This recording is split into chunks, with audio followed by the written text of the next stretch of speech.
In this question, we are adding or subtracting 10, 100, or 1000. This question is asking us what number is 100 more than 297. So we have to find 100 more than 297. The words more than mean to add.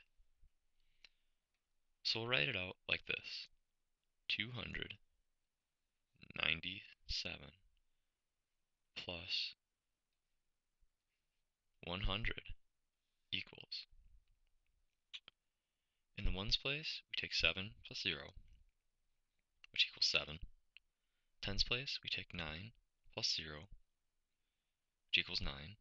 And in the hundreds place, we take 2 plus 1, which equals 3. And our answer is 397.